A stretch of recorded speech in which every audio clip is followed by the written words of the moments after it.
Hello and welcome to Warren on Patreon.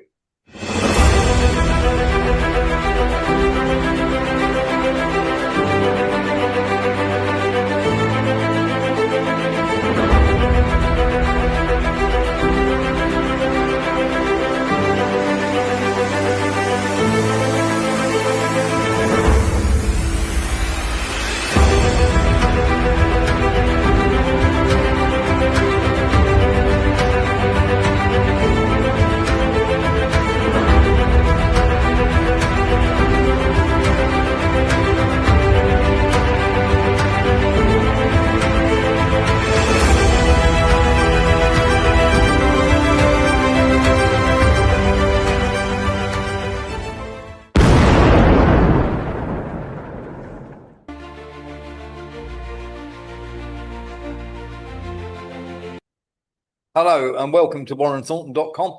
Boy, we got a lot to show you tonight and a lot to tell you. There is much that has gone on, and of course, there is a major story that is brewing. There's also a major story as well that we suspect is not true, and one that we suspect is true. But we'll get into that. Have a look at this.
So there we are, funding a genocide. We will get into that. We'll be naming the banks who are giving Israel money, and of course the City of London in itself. And we'll be telling you exactly which banks are controlled and who buy. And of course, we'll be getting deeply into that as we go. Now, what have we got for you tonight?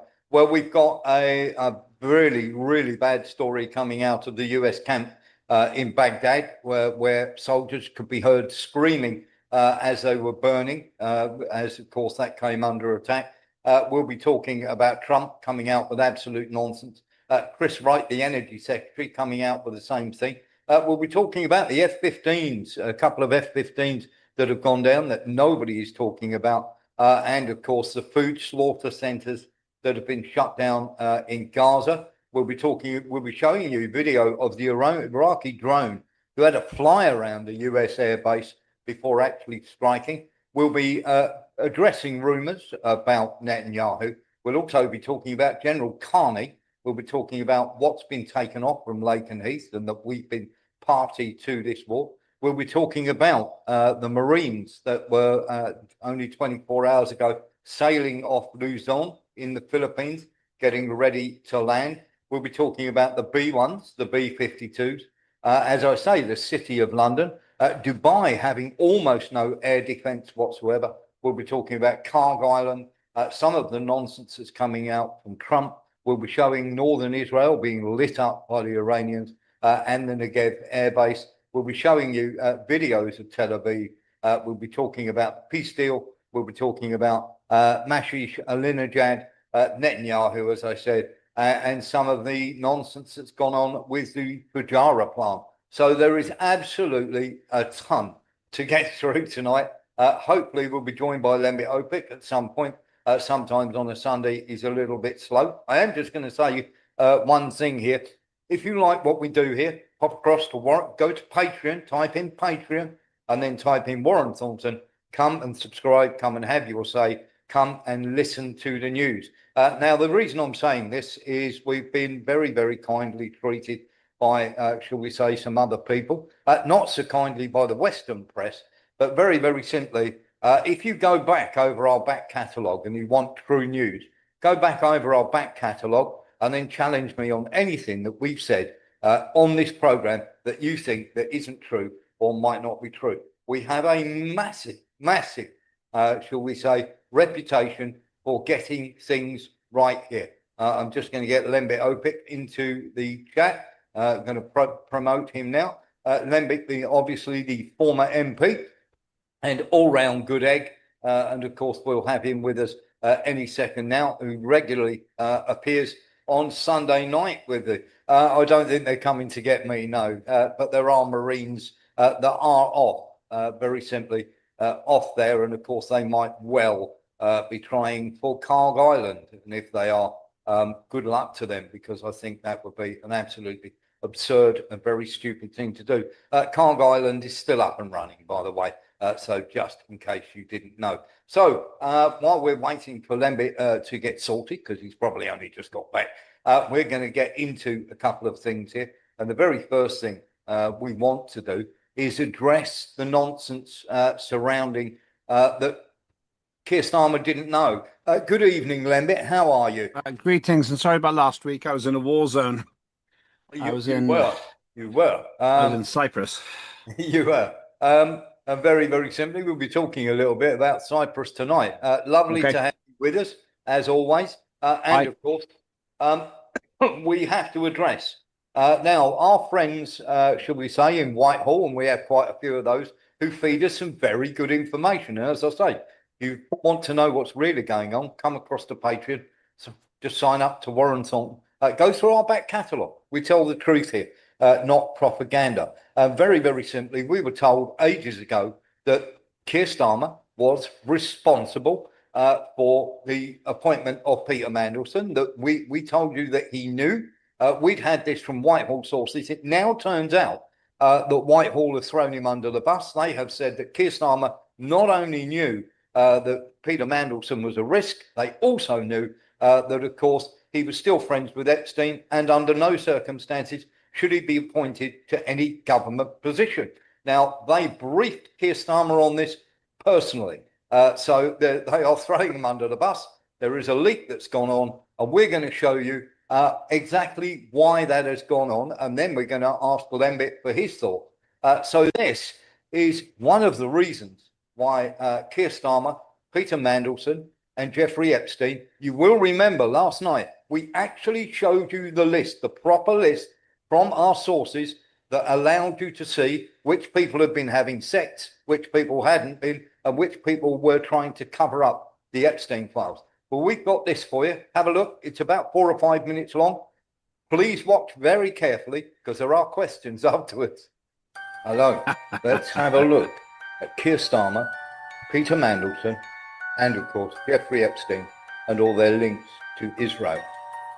And we'll start with the links going everywhere to almost everyone in society. Peter Mandelson has been arrested for passing secrets on to Jeffrey Epstein. His second in command, Morgan McSweeney. Peter Mandelson, Keir Starmer, and Israel. There are links everywhere from Mandelson to Epstein to Israel. These include former Prime Ministers and Prime Ministers to be. Morgan McSweeney, Labour Friends of Israel and Mandelson's right-hand man, and his wife, who Mandelson helped get elected. Wes Streeting of the Bilderberg Group and a possible next Prime Minister. Margaret Hodd, who has her own problems with paedophiles. Wes Streeting knew Peter Mandelson well. A very willful boy. A rather naughty boy. Don't worry, Peter, we will say it's the Russians. Other people were implicated too, such as Prince Andrew, and of course, many people in the United States protecting them from the Epstein files. People like Pam Bondi and links to Israel. Kash Patel and his girlfriend, links to Israel. Emily Maitlis and her chums in the media trying to protect Mandelson from the Epstein file by saying it was the Russians. Turns out he was passing secrets onto Epstein. Mandelson then had to resign from his lordship and also was arrested. McSweeney had to resign over the scandal. American politicians and naval people had to resign, all because of Israel, Epstein Island, and Jeffrey Epstein. Bill Gates was another one who was hugely implicated, who has been to meet Keir Starmer. Prince Andrew, who was protected for years by the royal family. And of course, we have to talk about Labour's peccadillos and what they have been up to. Many of these people that you are seeing now in these pictures have either been arrested for sexual misconduct or trying to entice 13-year-olds into sexual relations and have been arrested by the police, and it's all been kept very, very quiet, including putting somebody up 5 days after they were arrested for election. Dubious friendships from cabinet secretaries. Peter Mandelson, Jeffrey Epstein and Keir Starmer. Mandelson's home rented from Nathaniel Rothschild. The Darren Jones, Nick Thomas, Jonathan Reynolds, Labour Friends of Israel, every single one trying to stop you seeing the grooming gang report. Trevor Chin, Jacob Rothschild, former Prime Minister Tony Blair. Morgan McSweeney, big friend of Labour Friends of Israel. Wes Streeting been on visits to Israel.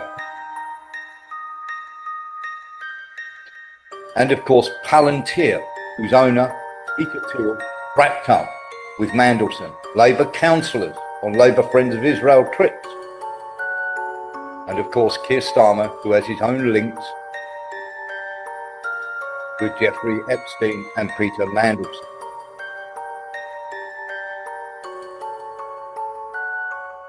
Keir Starmer knew, and now everybody knows he knew. He told you. This is a man who didn't want a grooming gang inquiry. Remember?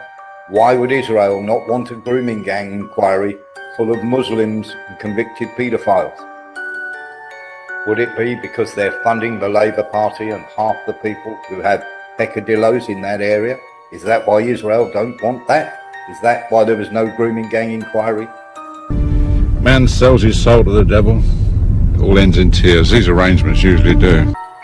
But the most shocking thing that Israel control is the City of London, and we're going to show you exactly what goes on.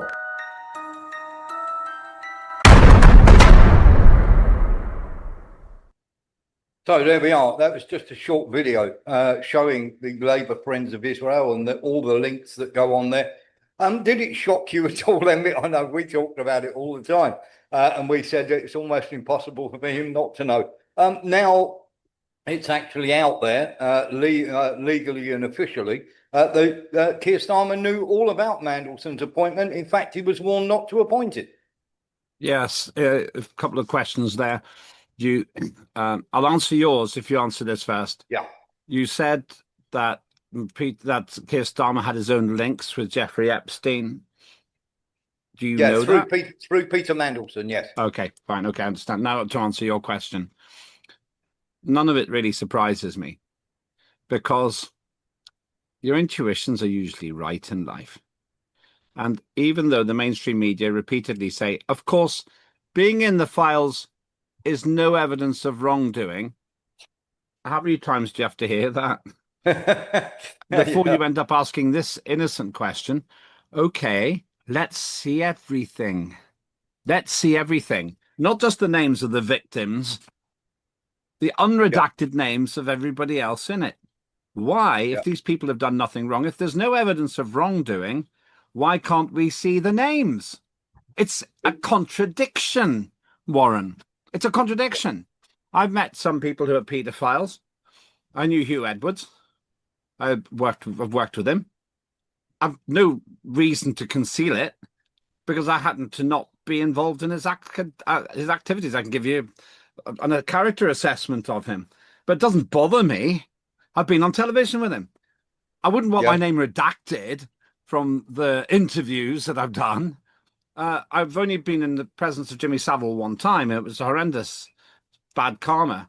But I wouldn't have my name redacted from the fact I happened to stand on a cruise ship deck with him one time. Didn't talk to him, but I was in his presence. Horrible feeling. So why are they all being redacted? That's the big question. Now, other things from your video, you're suggesting a certain link with the country. Well, a lot of people are saying that. And it would be very helpful if, once again, we saw all of it, including the 6 warehouses full, which I'm told have been discovered of Epstein files. Leading me to my third. I've got lots of comments, but the third one is, who in the world do we know to have 6 warehousefuls of information about other people they knew? Jeffrey Epstein must be one of a kind if he did this all on his own. He did it all for himself.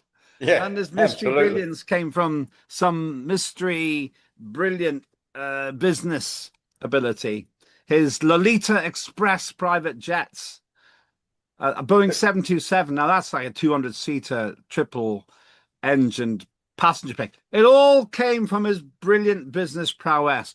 So you add all that together, Warren, and it leads to one big demand. Let's see everything. And then if you're innocent, it'll be obvious. And if you're not innocent, probably it'll be obvious too. And then we see the smoking guns.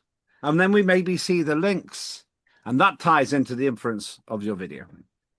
Yeah, absolutely does. And of course, we revealed last night the names that we knew from obviously the files that we haven't seen, but from two sources that have actually seen them and said that they can't go public with them because they'd be arrested immediately. But we did name the names. We named the names of the people who had actually had sexual relations with girls that were procured by Epstein, and also Epstein's the enablers of the people who are actively trying to block those Epstein files coming out. And that was from government sources. After we are no longer on the part which is openly broadcast, I think it would be interesting, perhaps after we finish the broadcast, to hear what you have to say on that. I guess we can't do that now because that's a bridge too far.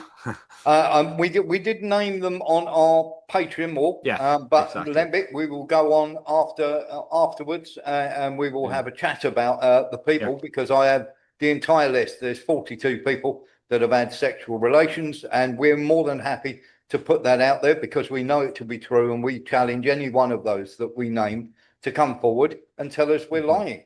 Because we know it to be true. And we also gave a list of all the enablers. The other thing that is really, really important to know is, and Vic George might be interested in this, the City of London. So who's helping to fund all this nonsense that's going on? Now, we'll talk a bit more about Akrotiri Air Base and all this. Let's actually give you the banks and everybody else that have been helping these out. So in the City of London, just to let you know, there are 95 actual banks within a square area, that City of London area. Now, there are lots of hedge funds and lots of asset management groups and all sorts of things, but actual banks, there are actually 95 in total. So we're going to get into who's been helping out and who hasn't been helping out when it comes to the financing of Israel. Now, the least complicit banks or have been either of only a little bit, or they have been funding a lot. Al Rayyan, we're going to name them here: Cooperative Bank, Cumberland Building Society, the Metro Bank, Monza, Nationwide Building Society, Revolut, Starling, and Tridos. That is in the City of London banks. They are the least, shall we say, right up there in terms of the culprits. Right up there at the very, very top. So they were the good guys. They are semi-good guys. They still have. Let me say this. I was going to say it at the end, but I'm going to say it now. Of the 95 current banks that they have in the City of London, I can tell you now, 79 of them have either a CEO who is directly linked to Israel, or has worked for the Rothschilds as, in their banking sector, and is now a CEO of another bank. So that's just to let you know that well over 75% of those banks have either a CEO who is directly linked to Israel or has worked for the Rothschilds. And the banks that come out the worst, supporting not only the facilitation of buying weapons through whoever is selling them, and of course we've got arms dealers and governments selling weapons to Israel, are Barclays, HSBC, JP Morgan, the Lloyds Group, NatWest, and I'm ashamed to say, because I used to bank with them, the Santander Group. Now, the assessment is against three different policies and practices. So the first one is around weapons and the military, including some of the most controversial weapons, providing financing for weapons and the military, and financing current companies linked to settlements. Okay, for the ones that we did back that we named that not so much involved, we had three aspect ratings: the least complicit, no involvement or had a policy against financing; middle was some involvement, the company not mentioned in major investigative reports or anything that we could dig up; and the most complicit are actively funding military involvements with no restrictions at all. So let's give you a summary of this. Triodos, they were the best on weapons policy, then Nationwide, then Cumberland, then Al Ryan, then Starling, then Revolut, then Metro Bank, then Monza. Then the Cooperative Bank was in the middle. It has had some funding. The Virgin Money Group has done massive funding. And of course, we have to find out Bank of Ireland, TSB, Danske Bank, ICICC were terrible. And of course, Svenska Handelsbank, Svenska Handelsbanken, to get their name right, were absolutely complicit. NatWest were also very, very bad. HSBC were also bad. They had done, now most of those I've named there, did 2 out of 3 of those things. Now, all 3 things that we mentioned, and that, of course, is selling weapons, financing them, and also complicit in making sure all the settlements and everything else got done. And these are the top 4 worst. They are the Banco Santander Group, Lloyds Banking, Barclays, and JP Morgan. And the company that prohibits financing weapons are Al Ryan, Cumberland Building Society, Danske Bank, HSBC, Metro Bank, Monza, Nationwide, Revolut, Starling, and Triodos.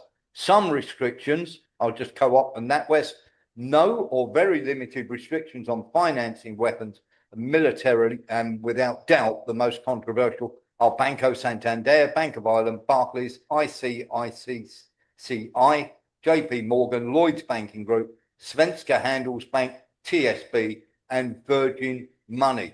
On the policy compliance, absolutely refusing under any circumstances to have anything to do with it. It was exactly the same. The ICICI recently financed Boeing, of course, and of course we're talking about armed banking.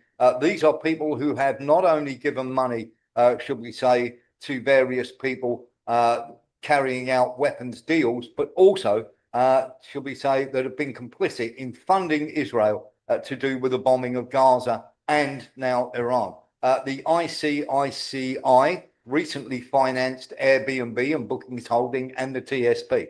And then, of course, you've got Banco Santander and many others, and lots of people, shall we say, starting to jump up and down on this. Let's get into JP Morgan then. 6th of the top 100 international banks financing arms companies with exports linked to Gaza. That is armed banking and a joint responsibility. They recently financed Boeing, Elbit, General Dynamics, Leonardo, Lockheed Martin, and RTX Corporation, and also financed Caterpillar, Coca-Cola, and Bookings Holdings. Barclays were 19th in all the international banks, and of course, they are the 4th largest European creditor of complicit companies and 7th largest investor of the companies arming Israel. The 3rd largest European creditor of companies linked to settlements and the 11th largest investor overall. They recently financed BAE Systems, Boeing, Caterpillar, Elbit, General Dynamics, Quinta-Q, Raytheon, and of course Rolls-Royce.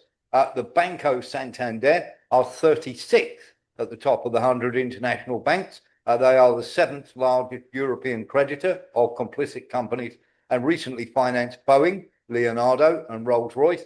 They are the 6th largest European creditor of companies linked to settlements. Lloyds Bank, 35th on the top 100 international around the world financing arms companies. They are the 6th largest European creditor of complicit companies.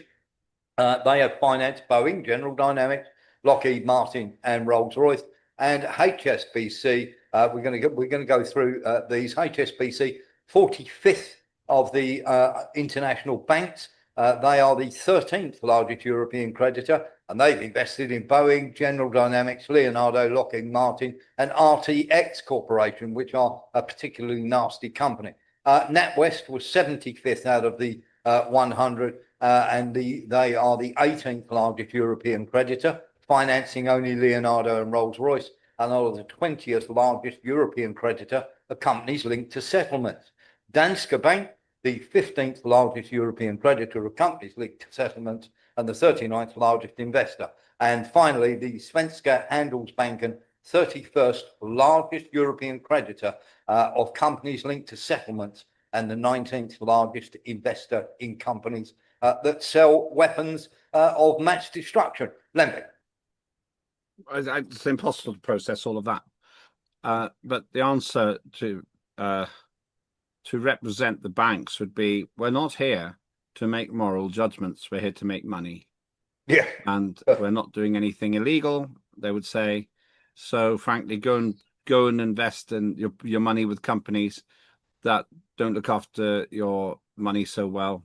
That's what they say. If you want to invest with us, you get a higher return because we go to Boeing and the other profitable companies. That's what they'd say. Yes, absolutely they would. But just to let you know that what we have there is in the City of London, either CEOs for the Rothschilds that have either worked for the Rothschilds or are directly linked to Israel. So not only is our parliament completely infiltrated, Lembe, but so it seems is the City of London banks where most of this financing is being run from. Well, you used the word infiltrated. What Rothschilds would say, because they haven't got anything else to do, they only seem to live for money, and so we just do that well. They'd say, you can moan all you want, Warren, with your little stupid program, and you're moaning many wokey, right on, let's make love, not war, mantras. But we, the Rothschilds, keep this world turning, and you may not like it, but greed is good. There's a lot of profit to be made in destruction. And we're not breaking the law. But at you namby-pambies, you'll just roll over and let Russia invade and run over the whole of Europe. That's what you want, Warren Thornton, you peacenik. That's what they'd say. Yeah, they might not say it quite so directly, but that would be the inference. What would you say to that? What I would turn around and say to that is, by the way, how did you enjoy paying for bombs that kill 160 children in a school? It's regrettable. Nothing's been proved. We're looking into it. That's the fog of war. But I suppose people like you would be happy for the whole of the Middle East to be overruled by Iran. The bad people of Iran. Though I have to say, in parenthesis, even though I'm trying to keep up this banking facade, I noticed with interest, if you're watching this live, that a very senior spokesman for Iran pointed out that when Donald Trump said, "Oh yeah, Iran wants to have peace talks, but Trump isn't ready for them," they said, "No, actually, we're not going to have those peace talks because last time we were talking, you attacked us." That's another story for another point. Returning to this, I would say that the response will be, depending how direct they want to be, will be to say we're just going to carry on doing it because people like you can moan from the sidelines.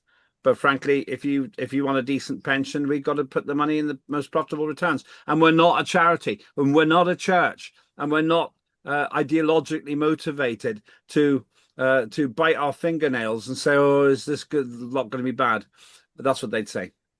Yeah, and I would turn around and say, take your money out of that bank and go and put your money in somebody who doesn't finance war. Nillis. Well, the thing is, the Jewish bankers created the banking system anyway. If you look at the Bank of England, which is the mother of all central banks, it was created by William of Orange, and it was created because he owed the Jewish bankers of Holland for all the bribery that he had to use to become king after the Glorious Revolution. And as we know, we don't know who owns the bank, who has the shares in the Bank of England. We know that it's a sovereign. They have their own sovereignty. The city of the Square Mile was given sovereignty by William the Conqueror, who was also financed by the Jewish bankers, and that system is spread in central banking throughout the world. The Federal Reserve was founded in 1918. Sorry, I think it was just before the First World War, if I remember. And it's also all the Federal Reserve buildings also have their own sovereignty, as does the Bank of International Settlement. So all the land around is there. They have their own police and everything else like that. There is one. Sorry. Go on, no, that's fine. But the thing is, it's what's built the British Empire to a certain extent. It's what's built the American Empire, but it's a parasitical thing because it can build countries up for the development of the world as they see it. It can also destroy countries and cause economic disasters as well. Okay, Lembit. Yeah, just two observations. As is quite clearly demonstrated in the works of Shakespeare, there was a certain anti-Semitism going on in the United Kingdom. It was really very bad in Shakespeare's time. And one reason why Jews ended up running money lending is because it was one of the very few things they were allowed to do in anti-Semitic Britain at the time. So I don't really hold that against them. I actually don't really tend to talk about Judaism except in theological discussions, because my issue here is something else. My issue is that while the Rothschilds may have strong Jewish connections and so on, there's a general elite which is ever more exposed. Now it's falling apart. The facade's falling down, and we're seeing connections between people who are Jews and aren't Jews and everything else, but they're all united by a desire for power and wealth. It's almost like they worship that, having sort of abandoned what I would regard as more noble religious motivations. That's what I tend to think. So while I understand many of these people may be Jewish, neither George W. Bush nor Tony Blair were Jewish when they started the illegal war in Iraq, which kicked off a lot of the problems we see now. And we don't tend to say, well, that's what you get with the Catholics, even though Tony Blair was clearly a Catholic. And this is why I think it's unwise to say, oh, this is what the Jews do, but this is what very powerful organizations do. And we've talked before about Israel being a superb lobbying organization. They get money from America in particular. They spend that money in various ways, and then they reinvest some of that money in lobbying America again to get more money. They really are a case study in effective lobbying. But once again, that's not about being Jewish. I'm sure there are lots of people I know who are Jewish, and I just don't happen to know it. My issue is more that wherever Netanyahu was, whether he's a Muslim or an atheist, as I suspect he probably really is, or a Protestant, he did really bad things. and that's my issue. I've got an issue with the man. But in terms of the global elite, I think they're in big trouble now, because it's all beginning to fall apart. They're still fighting this desperate rearguard action to try to cover up the Epstein files. And the World Economic Forum has suffered a bit as well, having got rid of Klaus Schwab, its inventor. Yes. Or as for the usual reason, And alleged Borger sexual implication. Brenda had to resign, of course, because he's in the Epstein files. Isn't that interesting? Yeah. Once again, why did he resign if he's done nothing wrong? Why did he resign? And so, Yeah. so that's where it all begins to. I don't know. Well, I met Bernd Brendan, was totally unimpressed with him. I don't know. Didn't talk to him about religion. I don't know what he stands for. But these people are united by worshipping at the false idols of greed and power. That's what I think. Yeah. And then if they've done things which were improprieties, oh, but nothing has been proved, of course. Being involved with Epstein is no evidence of guilt. But if there's something going on there, then suddenly, for reasons which are not to do with being a Christian or a Catholic or a Protestant, suddenly you begin to see that what unites them are very, very dark and superficial motives, which mean that sociopaths shine and empaths get oppressed. Yeah, absolutely. Nilis, very briefly. Well, yeah, I think Vic George and OPEC are right to a certain extent. These people aren't Jews as such. They are Nimrodic Jews. When Nimrod was the grandson of Noah, who went back to worship Baal and Satanism, and their whole plan is to reconstruct the temple and bring in the rule of what we call the Antichrist. Okay. Let's get into some of the stuff that we need to get into because, of course, there are people. There's a couple of rumors going around, so we're gonna try and quash. There's two or three actually. So first of all, let's deal with this. The Ayatollah is slightly injured, but is well alive. That is from we're hearing that from a couple of different sources who we trust. So we're okay on that one. The second one, of course, is whether or not, shall we say, good old Netanyahu is still alive. And there's been lots and lots of talk about this one. What we do know is that there were flights 5 days ago from Akrotiri Air Base to Ramstein Air Force Base and then back to Israel. Now, we know that he landed at Ramstein Air Force Base. And, of course, his plane has been there for a while. And then a military plane took off from Akrotiri to go to Ramstein Air Force Base in Germany and then flew back to Israel. That doesn't prove that he's alive, but he was on board a flight to Akrotiri, and we can, of course, confirm that that is true. And, of course, the same day, around about 11 o'clock at night, that plane then flew back. Now, we've got lots of people coming out with all sorts of different theories. And of course, there are, shall we say, very shaky videos out there, which nobody really believes for 1 second are, shall we say, legal. Now, we did get this. Let's have a little look at this. We did see this, which I thought was quite interesting. So I'm going to pull this up for you. Let's have a look at this chap here.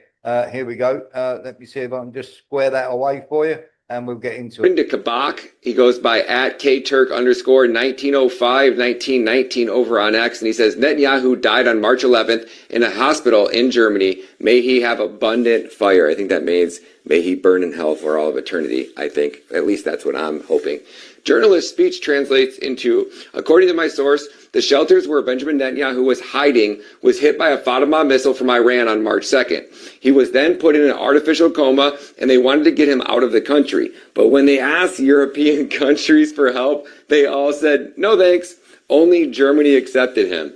As we all know, the plane called Wing of Zion was seen in Berlin, Germany. He stayed in a coma for about a week and died on March 11th. They say they will publish this news tomorrow on the 15th, and this is definite information according to my sources. Right, so let's get into that. First of all, he wouldn't have been taken to Berlin. No chance, absolutely none. There would be too much chance of that leaking out. If he was going to be taken anywhere, if he was dead, then he would be taken somewhere like Ramstein Air Force Base, where they could secure the compound and nobody would know anything was going on. But we do know that he was on board a flight to Akrotiri. So whether that was him or his body, we don't know. Of course, there's a video of him going into a coffee shop. There is definitely some AI content in there. And of course, the dates don't match and everything else. But until we hear proper how can I put this, straightforward evidence that he is no longer alive, you have to assume that he is alive. By the other token, though, the two other places that should we say, the buildings that his brother was in, and of course the home of Ben Gvir, were both hit. And I believe, because he has a very big presence on social media, and it is my belief that Benjamin Yahu's brother may not be around, and we need to see a video of him to make sure that he is, because he had a huge social presence. He was on always, never off social media, and never out of the way. And of course, all posting stopped then, and that might be simply because his brother died. We do not know. But when we know, we will tell you. But we're only going with factually what we know. Factually, we know he was in Germany, him or his body was in Germany 5 days ago. And of course, that is no proof of anything. Lembit, Scott Ritter has actually come out and claimed that Netanyahu is either dead or seriously wounded, that his brother is dead, and that they came out with a car accident. Now, Netanyahu's brother was injured in a car accident back in 2024, so that's regurgitating an old story. But Scott Ritter is adamant that not only Ben Gvir, the minister, and also Benjamin Netanyahu are both either seriously injured or dead. I doubt it. Yeah. It sounds to me like, for those who loathe him, wistful thinking. Yes. Sounds like propaganda. Yeah. Just in the same way that Putin was meant to be on his last legs years ago. He's still around. Yes. I just don't think so. I think if he was dead, he has enough enemies in Israel itself for us to have been told. Yeah. What would be more convenient than a dead Netanyahu giving more moderate people in Israel the chance to say to Iran, look, let's stop this. Yeah. That's what I would guess might happen. There's the argument the hardliners would take over, but very few people would be as hardline as Netanyahu himself. But I would say then treat the idea that Benjamin Netanyahu is dead. Very much we're hearing that he was in Germany for 5 days and then was flown back to his own country. So I would turn around and say I would treat with great skepticism, much as there are people out there would love that to be true because of the people he's killed and all the rest of it. And he is probably the most horrific leader out there at the moment. As much as you might want it to be true and yearn for it to be true, I would treat any reports like that with great skepticism for the time being. There may be more that comes to light. We never rule anything out, but if there is a body, it certainly wasn't flown to Berlin. If it had gone to Berlin, of course, there would be too much chance of leakage coming out. So it would definitely be kept on an Air Force base. Nilis. Yeah, I don't think he's dead, but if he was dead, for example, we know who would take his place. If he was gone, I would imagine Ben Gvir would probably, if he's not gone as well. But there are any number of hardliners that will quite happily step up. Are they worse or better than him in terms So of their... they're on the same level as Netanyahu, so it won't be any better. This is why it doesn't matter, really. It's very dangerous to take people out like that. That's one reason why Donald Trump's curious decision to kill the Ayatollah Khamenei seemed to me rather precocious for two reasons. One is it sets a really dangerous precedent. It does. But the second one is because you and I both know, everybody watching this program all over the world knows that if Vladimir Putin wanted to kill Vladimir Zelensky, he could do it. Yeah. Without any trouble at all. Yeah. Without any trouble at all. And he hasn't done that.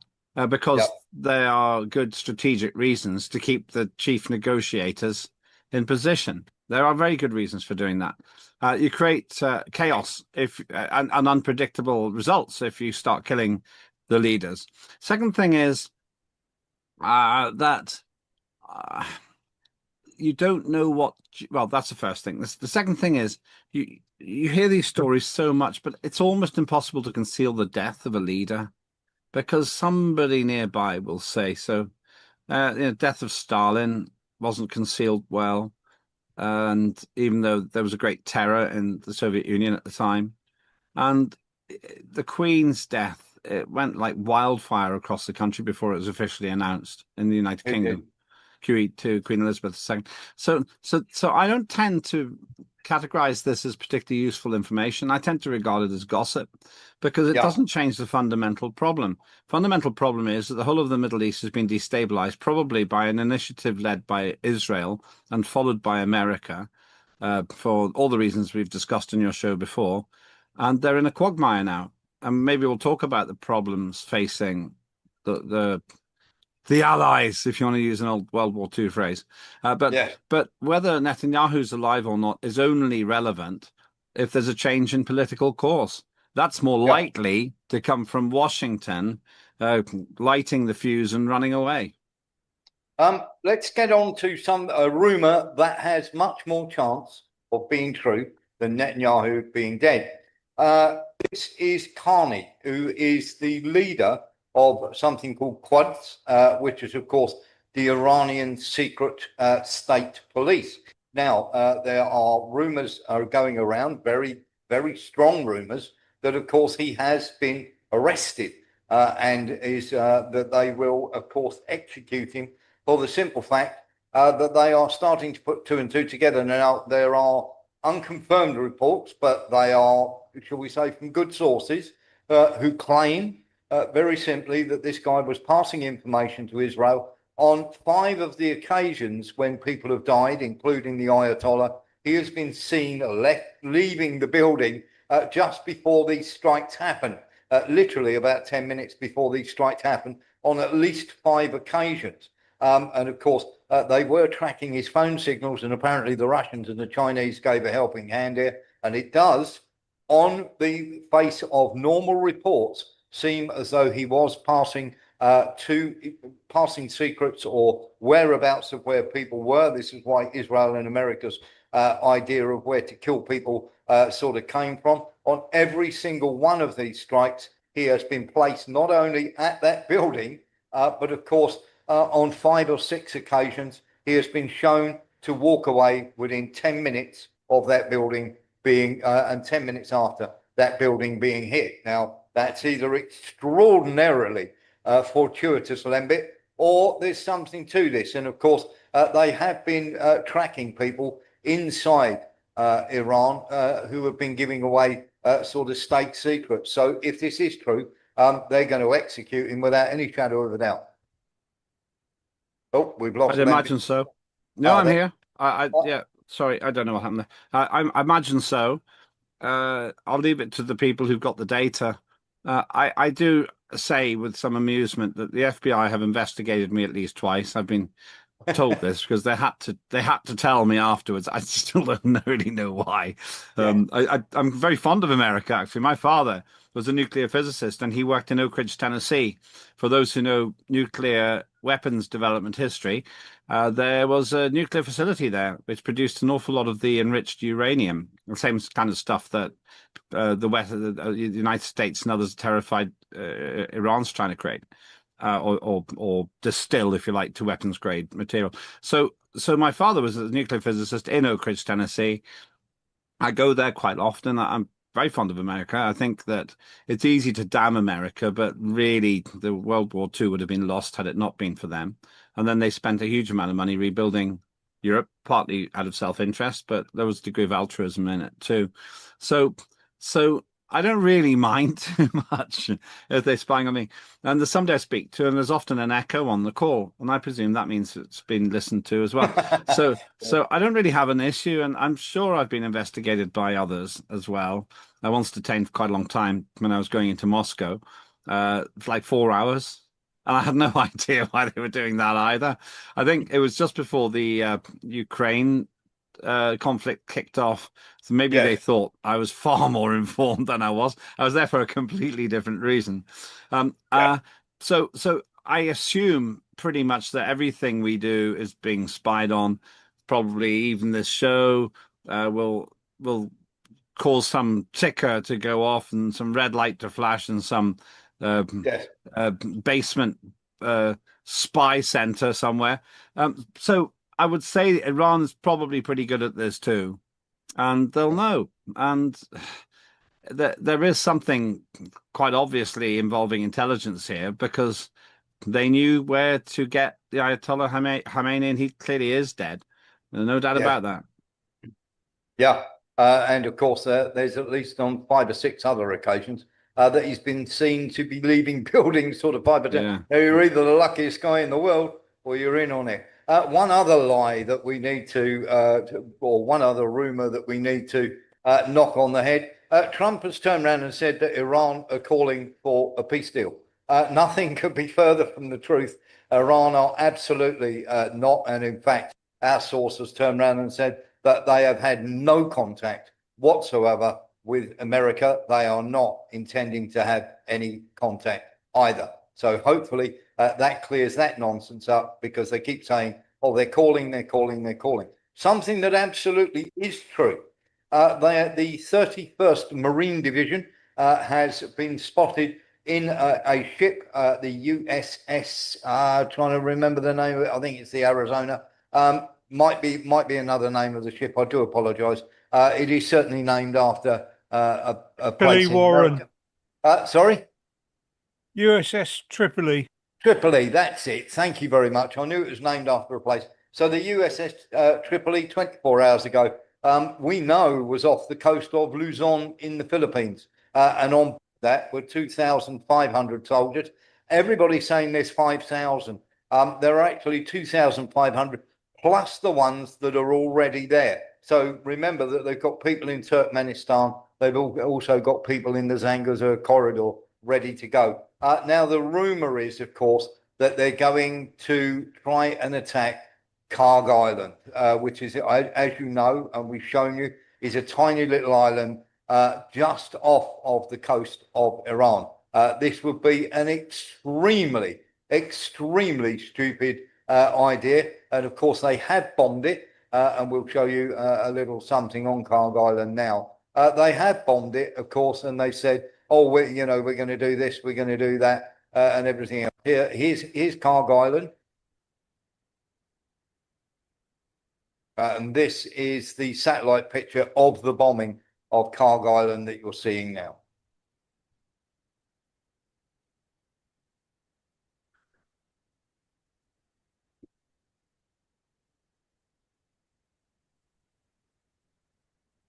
Now, they're saying they haven't bombed the oil terminals.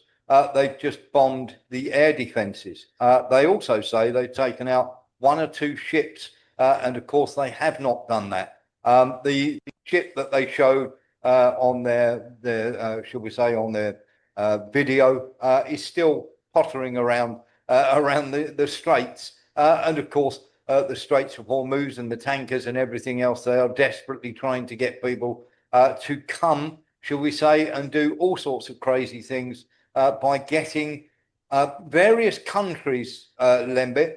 The Straits of Hormuz still remain closed, and American tankers are still being hit, and anything that tries to move through there is being hit hard. It is, of course, completely and utterly shut off. There was another US oil tanker that...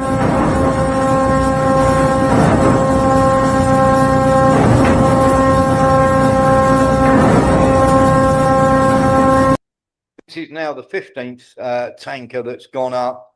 We have a problem, Lembit, because nobody, absolutely nobody in Europe wants to sail anything through the Straits of Hormuz on behalf of the United States, Lembit. Well, I'm hardly surprised. The difficulty we've got here, and I've said this many times, I find Donald Trump slightly curious because I don't think he's a stupid man. But the difficulty here is the hubris. I, as you know, have many Iranian friends. I've worked with Iranians. I suspect that one reason that I get spied on in Britain, and I do think I get spied on in Britain, is because of those Iranian contacts. And there we go. That's just the way it is. I know people from all over the world. I have huge respect for China in many ways as well. What did you make, Lembit, of the fact that the Iranians very cheekily turned around and said, you can pay in yuan if you like, and of course we'll give that money then to Iran to rebuild everything that they've bombed. Nobody seems to be taking up on that. Well, the thing about it is, well, there's two parts. Just on that one, there are other empires which are on the rise, while the Western hegemony is on the decline. And so it's completely consistent with that. China owns Africa now. They basically own it. And it's a patient, long-term ambition, which was described to me in great detail when I was the deputy chair of the all-party China group in Parliament. They said, this is what we're planning to do. We have a territorial claim on Taiwan for historical reasons, but nowhere else. And they more or less said, we will take over they didn't put it this overtly, but this is what they meant. We'll take over the world by economic investment, by just building and building and building. And they've either built or expanded 100 airports in the length of time we've been macinating over whether to have a third runway at Heathrow. They've built 100 airports, so expanded them. This is the thing. So that none of that surprises me. In terms of the other part of this, what does surprise me is that Donald Trump seems to have really got himself deep here without understanding the fact, which is now becoming obvious even to the war sympathetic mainstream media, that all Iran has to do to win is not lose. Yes, yeah, and of course there's Carg Island, which just goes to show how unbelievably stupid it would be if they tried to sail an invasion force, I should say, up obviously through the straits. You've got to do that first of all, then to go and land on this island. This is very much a sort of really stupid idea from Trump, and I've got to say it's got all. How can I put this?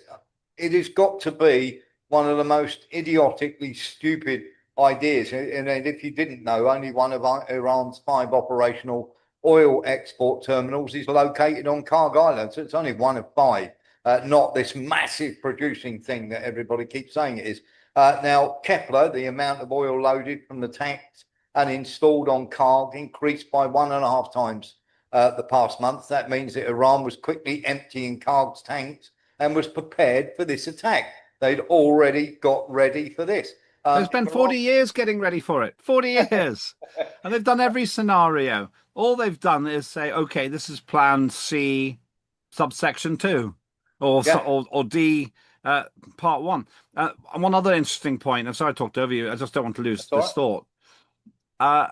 Going to Carg Island may look like a victory in the short term, a physical invasion of a bit of land that Donald Trump thinks he can secure because it's an island.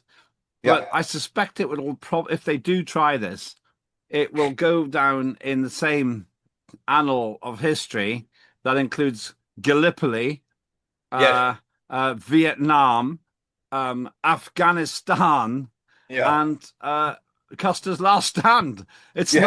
It's not a gig you'd really want to take on if you're a Marine, because it's just, even the geography of it, it's really hard to believe that the Iranians, the crafty Iranians, won't find a couple of jet skis and some RPGs to cause a little bit of trouble for those ships.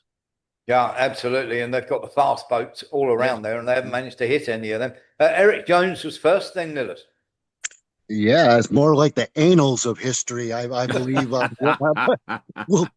go with that, Lambert. I think Mr. Trump is as safe as he ever will be right now from assassination, because let's face it, J.D. Vance doesn't want to go in there, so they're going to want to keep him alive and well right now. Yeah. So he's probably as safe as he's ever been from any kind of problem. So. Yeah, I think you might be right. And there's a lot that is going on that, of course, many people are not talking about. And of course, Trump is going to be kept exactly where he is. Nillis. Yeah, the Bay of Pigs comes to mind as well. But yeah. But what I was going to say, the more America interferes with Iran's oil businesses, the higher the price of oil will go anyway. So well, a friend of mine, an American friend of mine, contacted me today, and he said it was $2.30 at one point. And now it's gone up to $3.87. And of course, Trump is promising that it's going to come down, that the war is over, and everything else. And nobody is buying it for a second, for the simple fact it's a map of Tel Aviv. There we go. If the war is over and they've got complete air superiority, can you tell me why Tel Aviv is getting absolutely smashed? And it is getting absolutely pummeled. Let's have a little look at some of the videos and everything that we're getting coming out of Tel Aviv now. Have a look at this.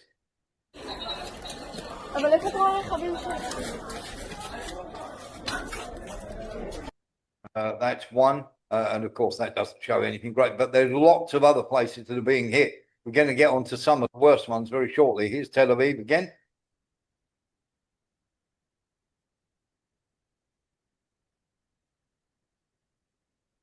And of course, as I say, we're just going to flick through some of these videos for you so you can see exactly what's happening in Tel Aviv. This is, of course, the area that we are told had Netanyahu's brother in. That, of course, is Light, and that is one of Netanyahu's residents, just so you do know. And of course, we'll get through. This is Tel Aviv tonight.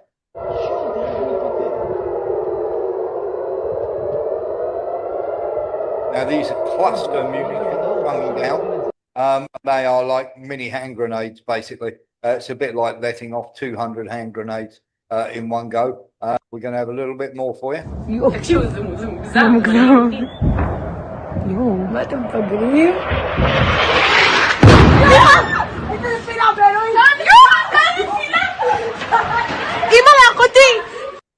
And of course, it's frightening the locals, shall we say. There is a couple more, and then we'll get to Lembit. Here we go.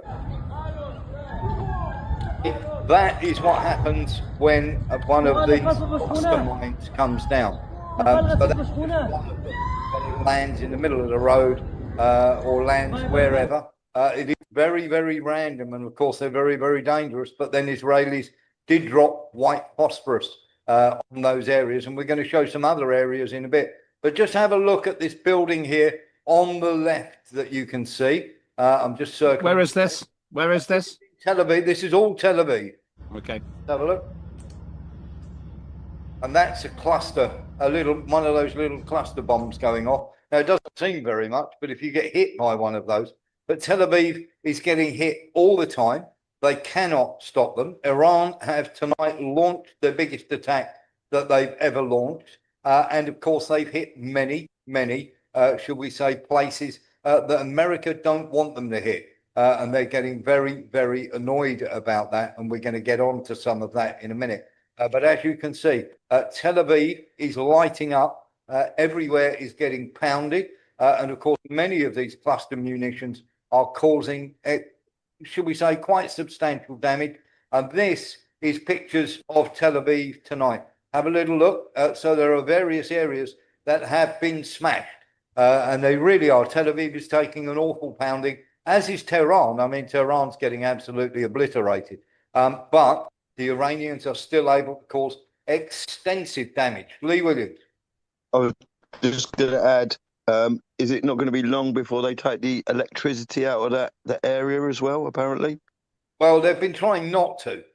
So let's put it that way. They've been trying not to for the simple fact that if they do hit it, and this is where I'm going to go back to Karg Island for a second, Lembit, because if they then do go and destroy the terminal on Karg Island, Iran have said that they will hit the other terminals and in the countries bordering the Persian Gulf. So here's the list. You've got Saudi Arabia, which is Ras Tanura, which is the largest marine oil loading center in the world. That's 6 million barrels a day. Then you've got Ras Al Jumeirah, which does 3 to 3.6 a day.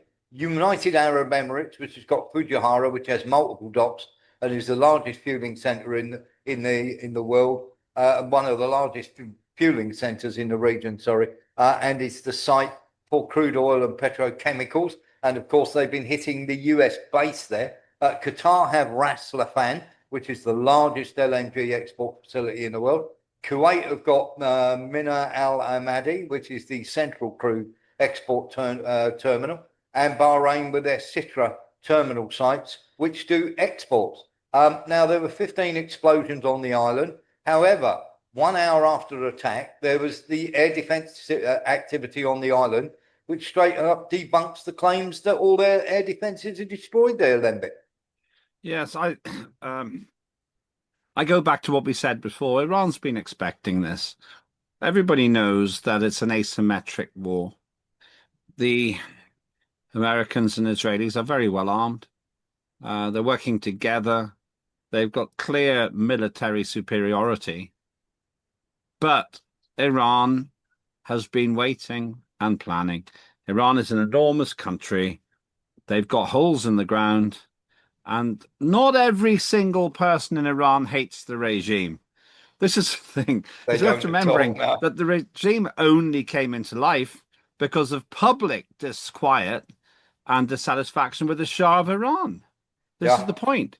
It's basically, this is the problem. So what we end up with is a kind of that hubris phenomenon again, where America thought they could smash Iran, but they thought that in Vietnam too.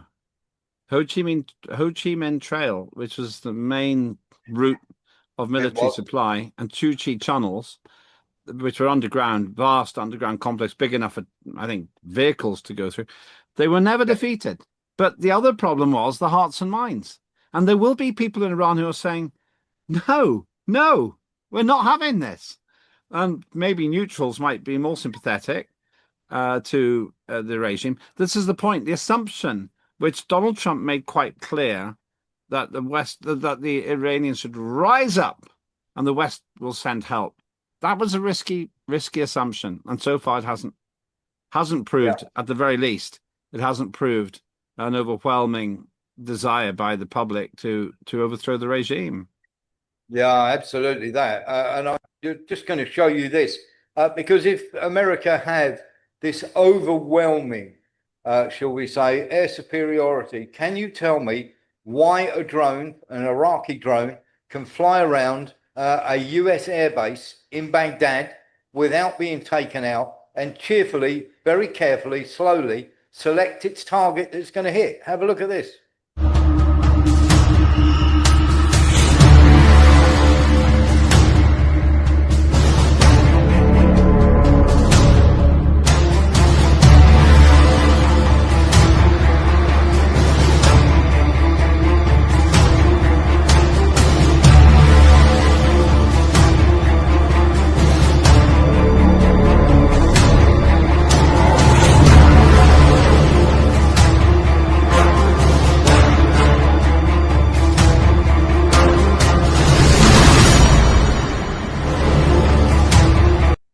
Now that's on a US airbase right next to Baghdad Airport, Lemby.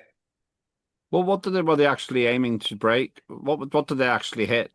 Apparently, that was one of the centers for comms that they were hitting there. Okay, yeah. And I'm going to show you something else. Now, this you can hear people screaming in the background. There is no doubt that that America have taken losses and that people, shall we say, are dead. No question that this has happened. Not only have they hit the US embassy in Baghdad, but they've also, as I say, hit the base in Baghdad. Have a listen to this. والله العظيم قاموا يبكون بكي. انا جايك اياها بس دير بالك صراحه بس دير بالك بس لا تقع جوا بالمي دير بالكم شباب يا ولد. شنو غير بالقاعده غير قاموا يصرخون اسمع الصريخ مالهم. قبت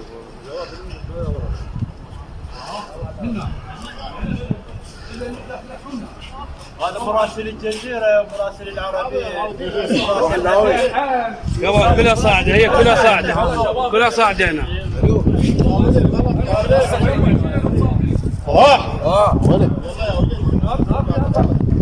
And there are all the people running either to or away from the base.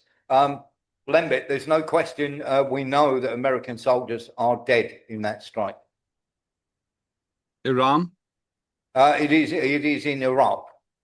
No, but by Iran. Oh, no, by Iraqis. No. Okay, so who did the strike? Iraq. Okay, Iraqis. Okay. Iraqi forces, yeah. So they're beginning to become emboldened in exactly the opposite way that the Americans were hoping. Yes, and as you're talking, we're just going to be playing the fire that is still raging there. So this is an American base. It is a US base on the edge of Baghdad Airport.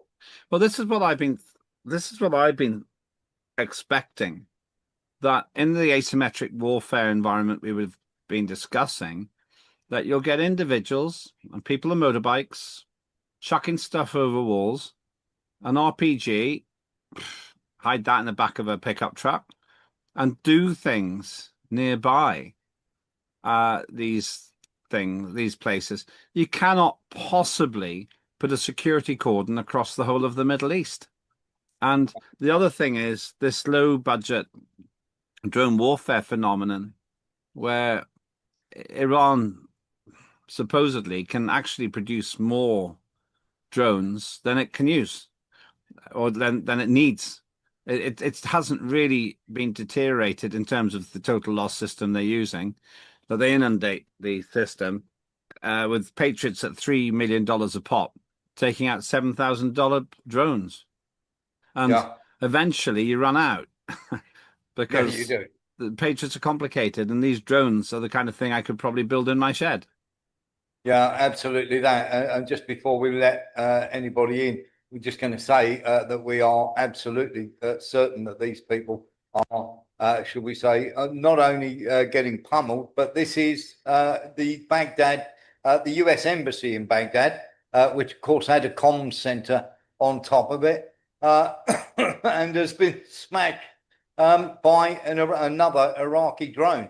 So it's not just the air bases, but the actual US Embassy itself is getting pummeled, Blembit. And of course, they're just going to keep taking it down. We're looking at pictures here of the literally the radar that was perched on top of the embassy that has been attacked, that has been taken down, and is no longer functional. This would obviously get rid of the lie that America have complete control of the skies. They obviously don't. We can't. How can you have? I was in Hamley's, the toy shop in Regent Street recently, a rare treat for Angelina and Maria, my kids. And when we went in, there was this guy with a little drone, probably about this big, and it was just buzzing around. I don't know how much it cost, maybe £100. I don't know. Well, if you make it 10 times bigger or 5 times bigger, you could probably put 200 grams of explosives on it and do the damage you've just shown there. I'm not no expert in ordnance, but how can you possibly stop something the size of a laptop with a Patriot? It's just not going to happen. And if you put 100 of these things in the sky at once, some of them will get through. Obviously, that's the objective. I have to say, though, Warren, I'm really impressed that the defense systems are so sophisticated that they do stop most things. 90% plus, I'm guessing, on both sides. That's incredible. It's just orders of magnitude better than anything I thought could be achieved. But it's incredibly expensive to do on that $3 million to $7,000 calculation. If Iran loses $1 million worth of drones, which would probably be, let's round it up, let's say they're $10,000 each, so nowhere near it. That would be 100 drones. Well, the Patriots you have to stick in the air to stop that would be 100 times 300 million.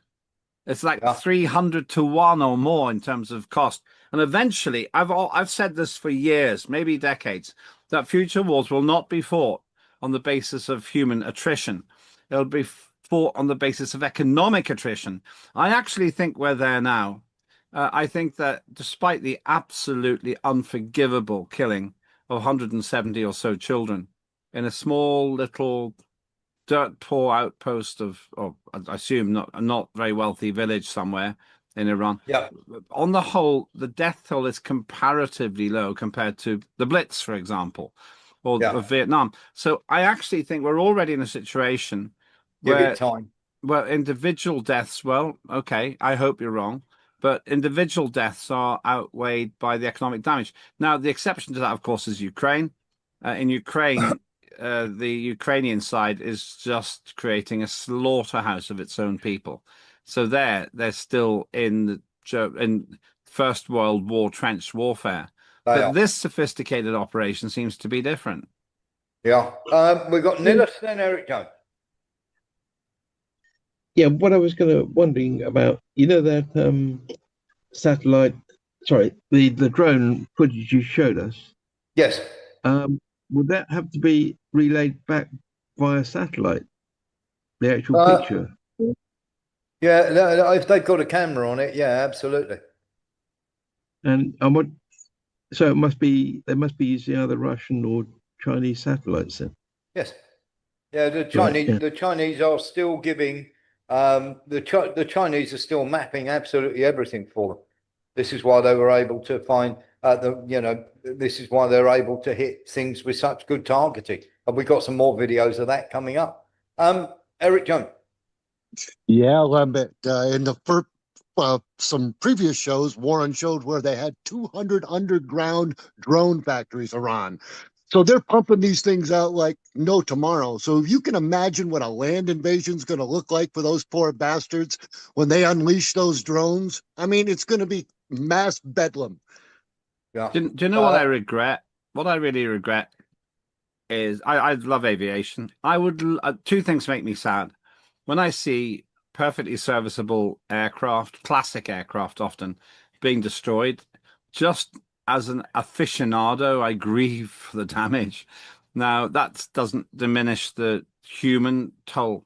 But the second thing is, just I live near a site for Remote Radio Control Modelers Association. Those things would be magnificent in peacetime just to fly around. And it's in a way, I just hope when this is all over, there'll be a leap forward in the kind of things you can buy for innocent pursuit. So it's tragic in a way. The things that I've always regarded as wonderful toys are now being used as instruments of death.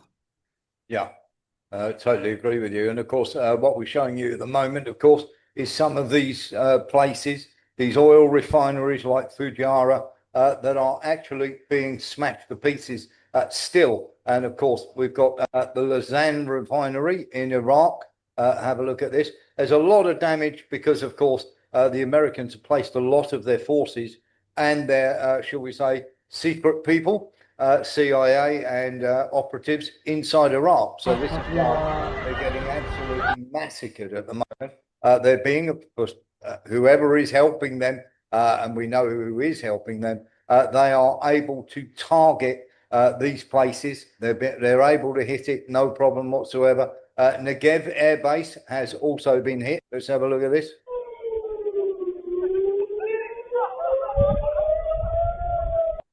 Now, this is very much a forward operating base for the Israelis. And of course, they are not able or don't seem to be able to do anything about it. And here's northern Israel being lit up. As you can see, there's plenty of fires going on in northern Israel. And of course, Dubai's pretty much open season because they've got almost no air defense whatsoever. People will turn around and go, that's not true.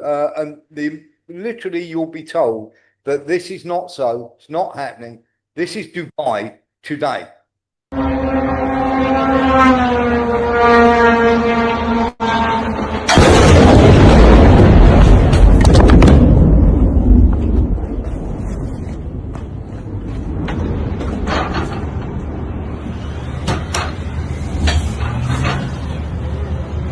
اهو للبالاتسو كنت vicino a me البتاع اللي جنبي اهو ضرب فيا اهو اهو. So that's Dubai today, Lemmy. They are literally out of air defense missiles. They run out as predicted then. Yeah. Yeah, it's one. Okay, there's an interesting point here.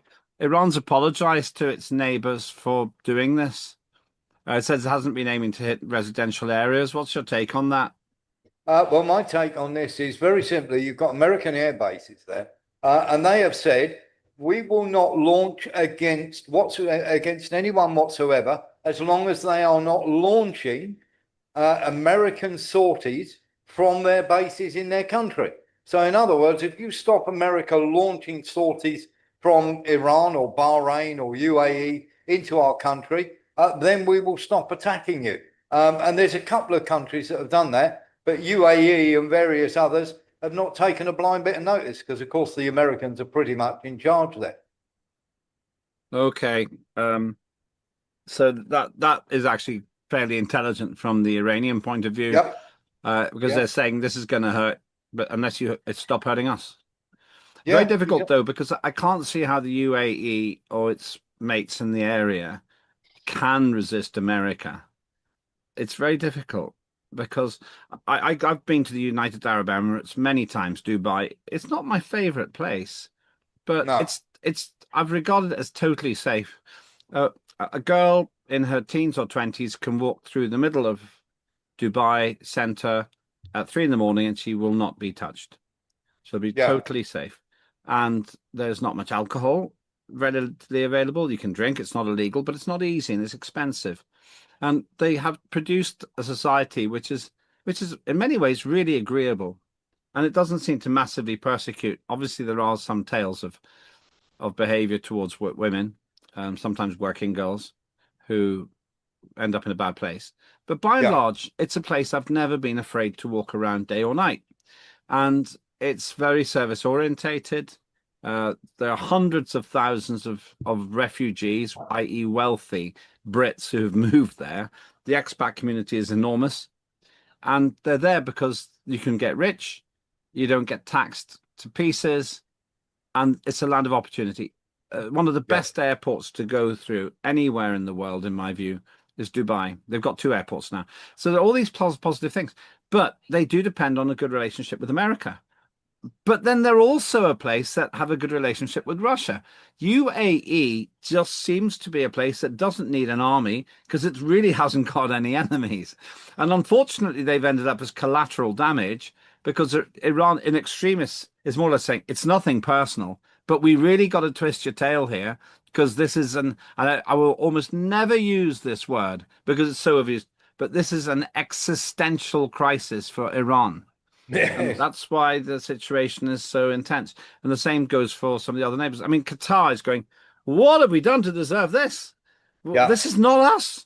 Hey, listen, Tehran, get off our tail. And they're saying, what am I supposed to do? What am I supposed to do? Just stop cooperating. And I bet you privately, the people in Qatar and Dubai and Abu Dhabi are saying, we've got to do something about this. We've got to do something about this. And privately are saying, can't you just get the Americans to lay off? Let's get a truce of some sort. And then Iran's saying, don't play that game with us. Let's just have it all out now because we don't want to be attacked again. And frankly, we have to give the Americans such a bloody nose, which is really just by failing to fall over. The Muhammad Ali versus George Foreman fight. Was that the Rumble in the Jungle? And where he stood. Punched yourself out. Yeah, he basically punched. He said to Foreman, "Is that all you got, George? Is that all you got?" And they both fainted at the end, apparently, or very close to it. But George was burnt out. He was exhausted. He'd done everything he could. All Ali really did was survive. Yeah. And he became the hero. Now, I think that's what's happening here. And Iran is more or less saying that. They're saying, look, you can carry on hitting us all you can, but we're fairly low tech as a country. High tech, first world Tehran, you go out into the sticks and things are very different. So I actually think that hitting their neighbors, the neighbors kind of understand it. They're mature people. They understand what's going on. And they never asked for this war. It's an odd thing that you say that, Len, because the George Foreman, Muhammad Ali thing was exactly the same thing I used. And I said, Iran are doing a rope-a-dope here. Lee Williams. That was a thriller in Manila, by the way. I'll just say the fact of It's not of the people of the West. This is to do with the corporations. Is there anybody in the Middle East that actually understands it's not the actual people, it's the actual corporations that shouldn't be trusted in Yeah, their country? they know, Yeah. they know that the people don't really want it. Yeah. That we're not really up for it, and something that they're not up for, and they're going to have to be up for because we're gonna break a story now. Those are the six dead that were in the refueling tanker, and of course the nonsense that's coming out that's saying the refueling tankers that hit. I can now absolutely 100% confirm that the actual missile that took it down, of course, was the one that we have been banging on about, and of course, there is no way that they hit. The F-15s have been dropping out the sky. There's a couple more that have crashed, and everybody would like you to say that it's friendly fire. It certainly isn't. They're certainly taking these out. There's no question that they're hitting these, and many people are saying, "Oh, can't be." There is going to be more dead. This is the United States Air Force. They are being evacuated from Jordan, and they're being evacuated to Germany. And as far as we know, there are at least another 9 American soldiers that are in all sorts of trouble on the air base in Jordan. So just to give you a highlight, give you a heads up that that is coming. And this is the literally the 395, which is the missile that took down the tanker.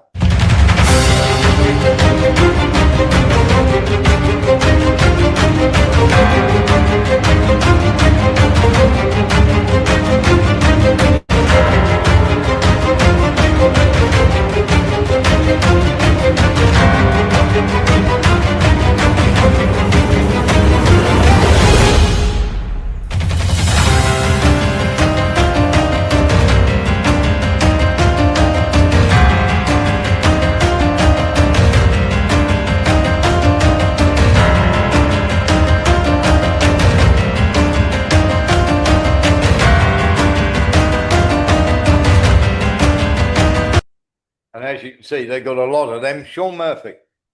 Well, Warren, looking at that picture, even the launch ramp looks cheap. Yeah. Aluminium. Yeah. Cheap as chips, but it'll do the job. You know, it does the job. If it does the job, it's there we go. Vic George says here, tourists are freaking out and leaving ASAP out of Dubai. Lee Williams. Any B-52s approached yet, or are they kind of thinking? We're going to get into that. Yes, exactly. We're going to get into that. Can I just ask you? I'm challenging you because I don't know the answer. You will say it's 100% sure. Not one of the reports that I've seen in the mainstream and the alternative media that I've been able to see has made that claim. No. Why are you so sure that you're right and they're wrong? Because I made the assumption that the actual crash was caused by a mid-air collision between two KC-135s. One was supplying the other. Simply not the case. First of all, we were able to obtain a photograph of that, which we have put up. We had a couple of experts look at it. We've also got an intelligence source that turned around and said we can't turn around and say that, of course, the two KC-135s were not in mid-air collision whatsoever. The one literally fell out of the sky, and of course they turned around and said all members had been rescued. Then they said 4 had been rescued. 4 had died, and then finally it was all 6 that had died. But what we're hearing from people who are very, very close to the action there, that this was indeed one shot down. And in fact, there is a standing order gone out in the United States military that says that they must, if they are going to literally do that, where 2 of them get together, they have to be a long way from home. And this is one of the reasons why quite a few of them have located to elsewhere. And of course, the Abraham Lincoln and the Gerald Ford have now steamed out of rocket range. So, of course, these 395s can't actually take them out. So they've actually steamed away. They've both steamed away from the area to put some more distance between themselves. But we have 2 sources. One is an aircraft source who's seen many of these damaged planes. In fact, he's an investigator into this sort of thing. And he turned around and he said, there is no way that's collision damage. If the actual, trying to think of the vertical plane at the top is the thing that's been broken off, and they managed to make it. Yeah, that managed to make an emergency landing at Ben Gurion Airport. But he turned around and said there is no way on earth. He said if one had collided into the other, he said both would fall out of the sky.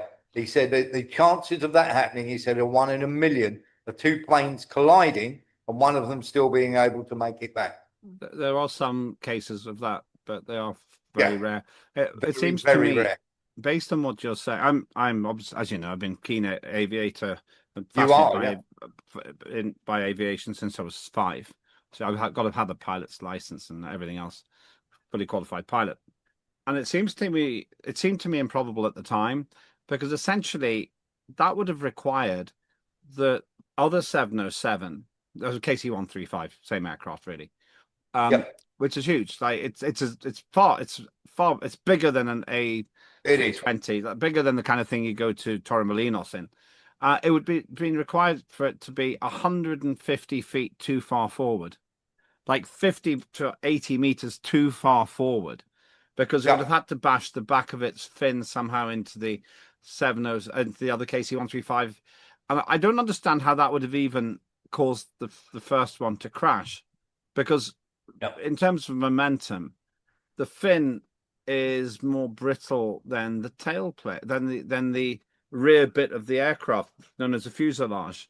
That sort of sausage thing that you're in, that's pretty strong. The fin's not so strong. So if the fin's broken off, but they could land, you'd think it might have been a bit scrapey. It might have even had a depressurization, but you could probably land, because most of the important stuff isn't there, unless, of course, it messed up the tailplane.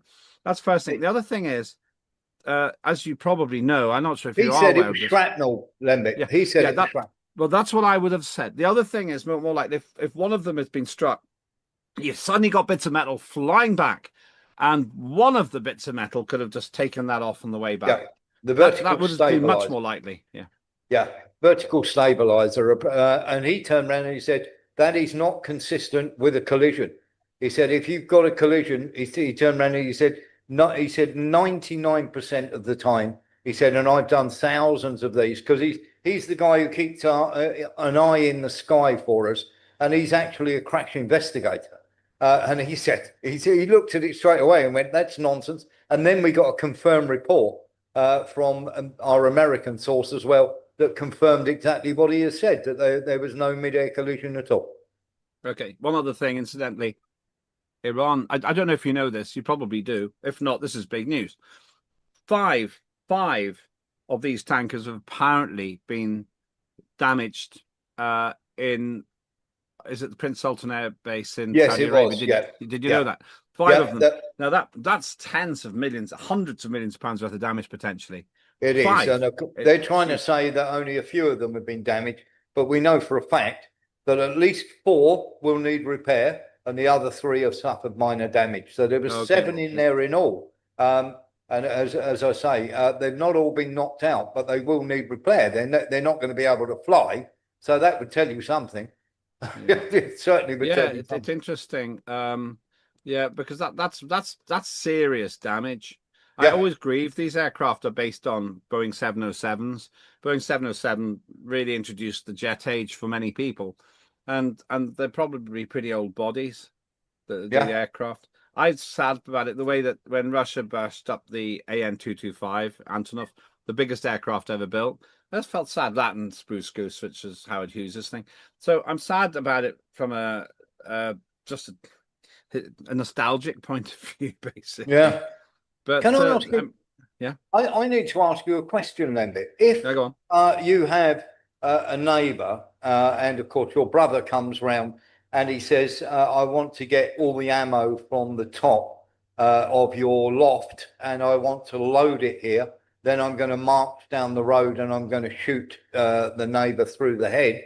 And he then starts to load all sorts of weapons and grenades and everything else. Would you consider yourself an accessory after the fact? Yeah, but I might let him do it if I thought he was going to wipe me out.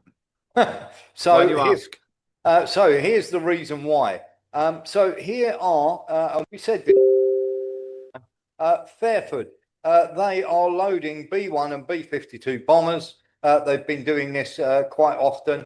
There are many of these have stopped over for refueling. We've had B-52s, B-1 bombers. These are all, by the way, at Lakenheath, pictures taken by a friend, of course, who is massively into his aviation. He keeps an eye on everything that goes in and out of Fairford and Lakenheath, as you can see there, B1s coming in, of course, and the call signs and absolutely everything. I mean, he mapped everything for us.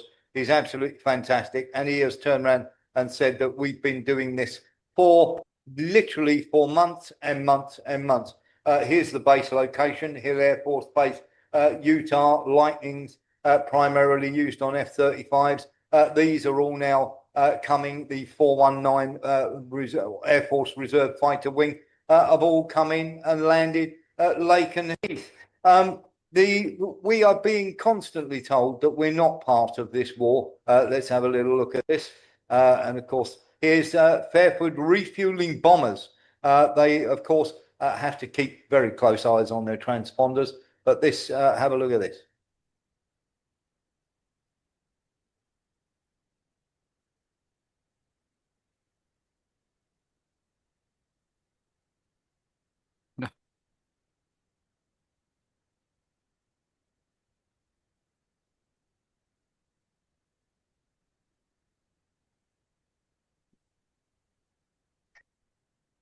So all sorts of refueling, loads of planes coming across, and there's loads that are getting ready now, and they're transferring to Ramstein Air Force Base, and then they're going to fly on to Akrotiri, and then they're going to fly on to missions inside Iran. It certainly looks, from everything that Graham, our guy, and he's brilliant at keeping track of all these things, that they're getting ready to really paste Iran rather badly, Lembit. Yeah, let me tell you an interesting statistic, which I actually put out on tweet. Please follow me on @Lembitopic if you haven't already. And here's an interesting statistic for you. Each Keir Starmer approved bombing raid against Iran from the United Kingdom, say from RAF Fairford or Lakenheath, each return trip by a single Boeing B-52, the 8-engined Stratofortress, a marvelous aircraft, likely to be in service for an entire 100 years. That's really unheard of. Each single bombing raid uses enough fuel to power an average family a car for 275 years. Wow. Don't tell me that this government is in any way serious about net zero, because apparently, well, they'll preach at you for dropping your kids to school. They'll praise you for dropping your bombs on Iran. And it doesn't matter. Another little statistic, HMS Dragon, the faulty ship that was being fixed in Portsmouth, will use 530,000 gallons on a one-way trip to the Gulf, to the Persian Gulf, which is enough fuel, a one-way trip, enough fuel to power one family car for 3,700 years, or 300 family cars for their entire lifetime. And so what we're seeing is the complete abandonment of other pseudo priorities by the Labour government. But the worst thing of all, and those to me absolutely make toast of their environmental credibility. But the worst thing of all is Starmer doesn't know what he's doing. He said no, no, no. Then he said yes, yes, yes. And according to you, he's saying yes all along. Yes, he was. Yeah, absolutely no question whatsoever. We're going to have a couple of bits of this now. Trump is being mocked by Iran. He has claimed he's defeated us 9 times in the last 2 weeks. Absolutely hilarious. And then why is he trying to call us to make some sort of peace deal? The Eric Jones, Warren, what are the chances the old B-52s are blown out of the sky because of antiquated technology? Well, Lembit will be the man to answer that one. Lembit. They won't be. The B-52 actually came from a specification. Originally, I got to limit myself here because I know a lot about this. Originally initiated in the 1940s, and they messed with the design, and I think it first flew in 1952. I could be wrong about that, but it'll be something like that. Then what they did was and it was a stupendous. It first flew on April the 15th, 1952. I've just checked that. But the specification originally was laid down in the 1940s, and they had a lot of problems with it. The original design was quite different to the one that they finally made, but it was an absolutely remarkable design, and it was over-engineered. It was over-engineered because they didn't quite know the environment, the height the thing would fly at, and it had to be a big thing. It's known as buff, which the polite interpretation of is big, ugly, fat fella, but that's not really what it stands for. So, Fantastic. so this thing was designed, and it flew in 1952, and it has been the mainstay of America's nuclear deterrence pretty much ever since. And it has evolved with time. It's been re-engined. It's been upgraded. It's got all kinds of countermeasures. And in a conventional war, these things are phenomenal. They pummeled Iraq to pieces at least twice. And, well, twice in the two wars, in the early 90s and then the early noughties. And one last thing.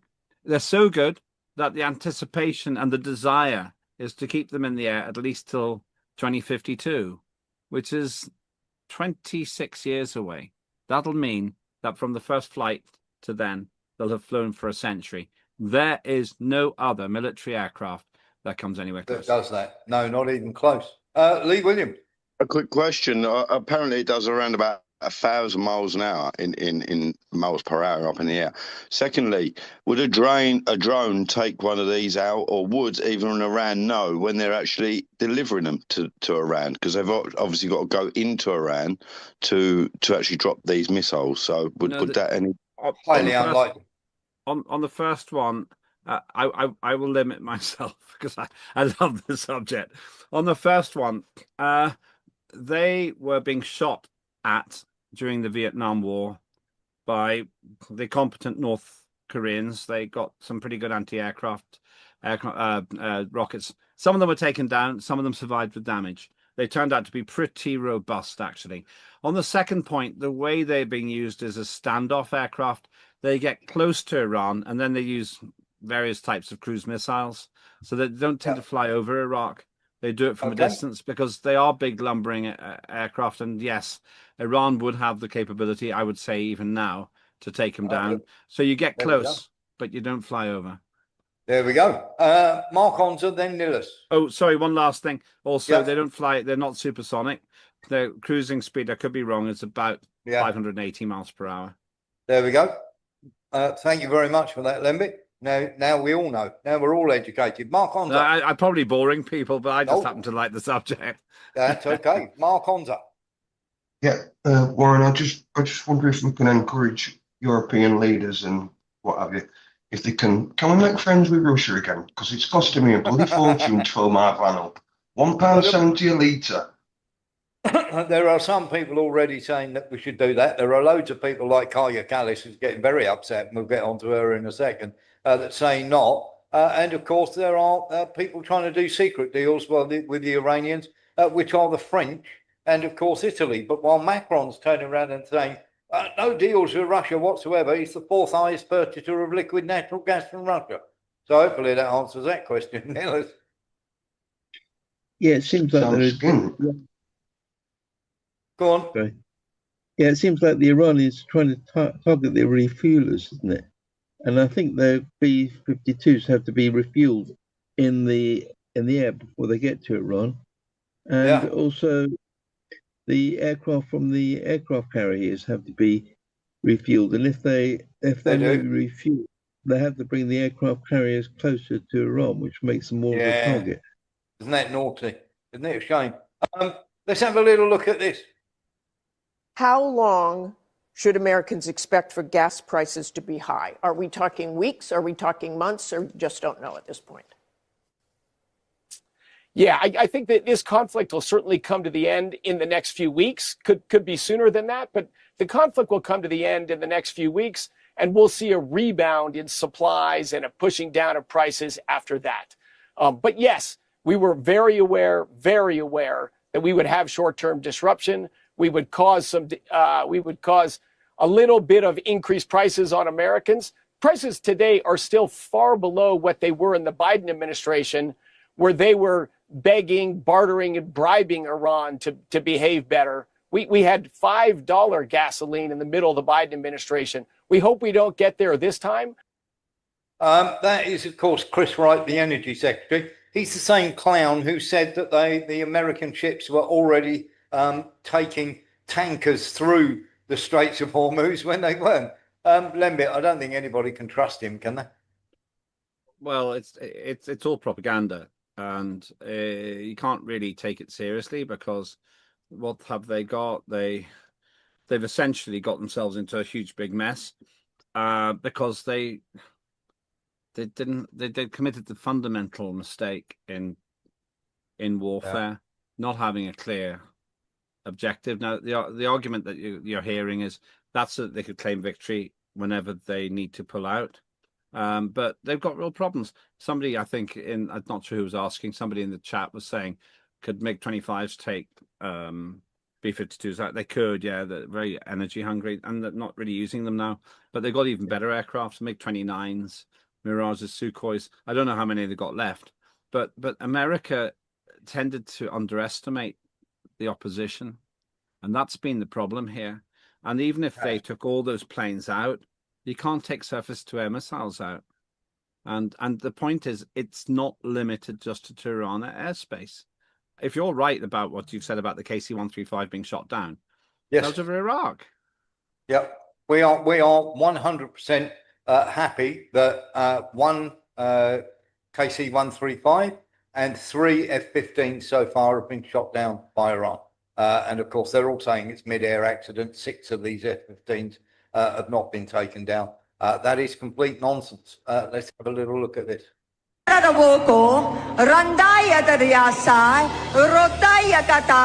the Lord says he thrust you suddenly, power.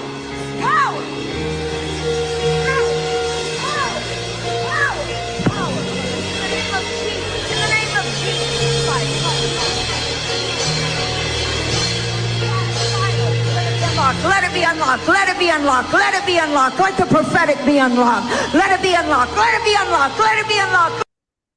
That's Trump's spiritual advisor in the White House, up to her old tricks again. I honestly look at this woman and I just think,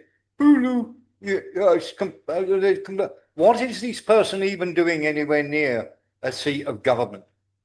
I've seen that done, in my view, plausibly at times. The difficulty is that Trump's entire agenda seems to be an act of faith. You don't run wars on a wing and a prayer. Yeah. And that's what literally is happening here. It is quite staggering. And of course, we've got some stuff on Israel that we're going to show you. But before we do that, we're going to show you a video of what I call the food slaughter centers. This is where people go there for food and then get shot at. We're going to show they finally closed them all down. American mercenaries and Israelis who were herding Gazans. Now, I don't want you to forget this, because we tend to forget what happened in Gaza. Have a look at this. This is a 3-minute video on what Israel were doing and what the American paramilitary companies that are now currently in the Zangezur corridor were doing to the people who were only coming to get food because they were starving.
Now that was good old Mercs, aka Blackwater, under a different name, but Blackwater Mercs and the Israeli military doing that, and with the full complicitness of the so-called Humanitarian Gaza Foundation, didn't they?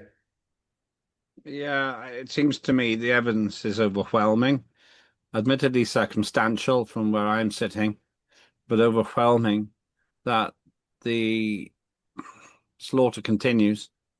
And a little bit like, I can't remember who said it, but I may have been Vic, I'm not sure who said it.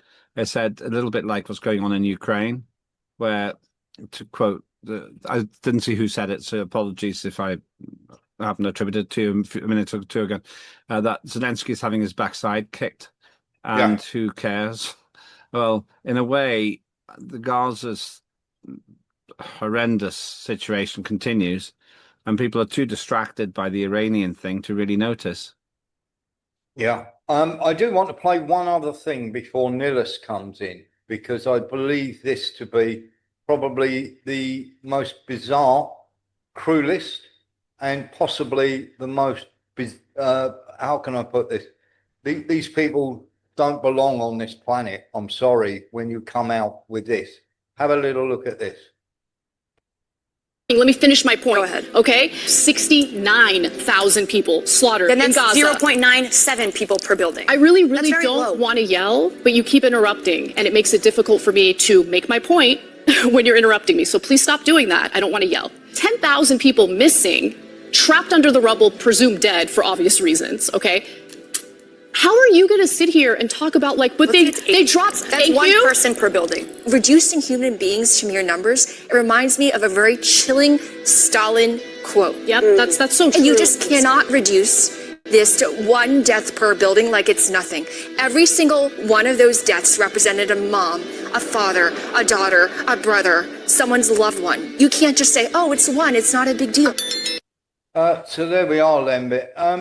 It's all right because it's only one per building. That's fine, isn't it? We raised 80,000 buildings, so we're allowed to kill one person per building.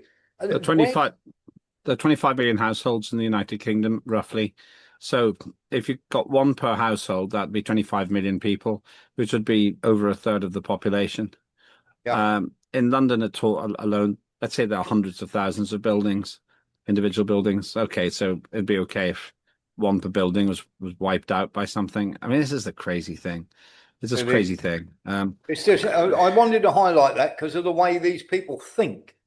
Just, you know, this is some Zionist influencer from, you know, bullshit TikToker, but gets paid $7,000, or rather doesn't get the money, but he's offered $7,000 to go online or to go on shows like this and regurgitate this utter garbage. Lembit. Well, what bothers me about it is, imagine if one Israeli per building was killed, how they'd react to that. Yeah, one per crazy, building. Isn't it? Well, they don't indulge in joined up thinking. That's the problem. No, exactly that. Nillis. Yeah, I know the Israelis are hiring white supremacist American motorbike gang people. They've hired over 1,000 of them, and they're all taking pot shots at the Palestinians.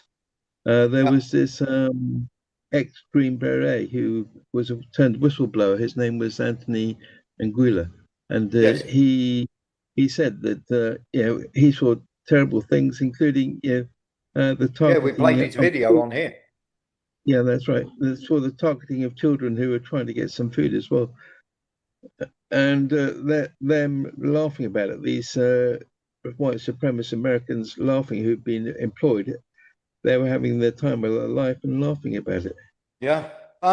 There may be some hope. Let's have a look at this. Youth, a striking 54% today believe that Israel shouldn't exist. We have seen the most deranged behavior from Israelis. And I'm not just even talking soldiers. We've seen deranged behavior from soldiers, but we've seen deranged mothers on TikTok dressing up their children, you know, with black eyes and missing teeth, or making fun of parents losing babies. We've seen soldiers urinating on Palestinian captives, children attacked by dogs, sexual assault, rape. At a certain point, for those of us who are looking at Israeli society, this is looking psychotic.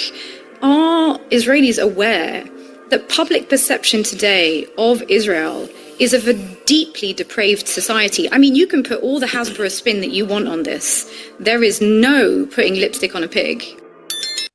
There we go. Lembit, thoughts? It seems as though the youth are starting to wake up a bit to what they're doing.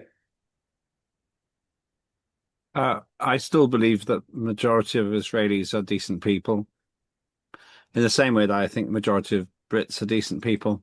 But if you were to look at our government, you would think Britain is heading towards being a broken state. That complete idiot, the Deputy Prime Minister, David Lammy, said that NATO included Cyprus, that Cyprus was in NATO. He was the Foreign Secretary. He thought NATO included Cyprus. Yeah. It's just wrong. Just in case you don't know, Cyprus has never been in NATO. And so if you judge Britain by its government, we would have very low marks. And I wonder if Israel had a different administration, it would be a different country. But I understand the point she's making, because just decent people who aren't interested in politics see what's happening in Gaza and just feel it's wrong, because most people are decent. Most humans are decent. And they say this, they see this and they say, what is happening here? What's going on? Yeah, true. Just to let you know, by the way, that these influencers that you're seeing everywhere, like this one, Mashish Alinejad, she gets 894,000 from the US Agency for Global Media, the State Department and National Endowment for Democracy, for spreading all sorts of nonsense on Facebook and everything else, making sure that she has all these people. So this is how they do it. Of course, as you can see, the face of stealthy freedom, Instagram, she's got 8 million followers. And of course, they bump up the numbers to make sure that, of course, you are doing this. And there are many, many other influencers that are paid by the National Endowment for Democracy, USAID, as you can see, these people here, of course. And this was an investigation done by Rybar, who were looking into how much all these social media influencers get paid.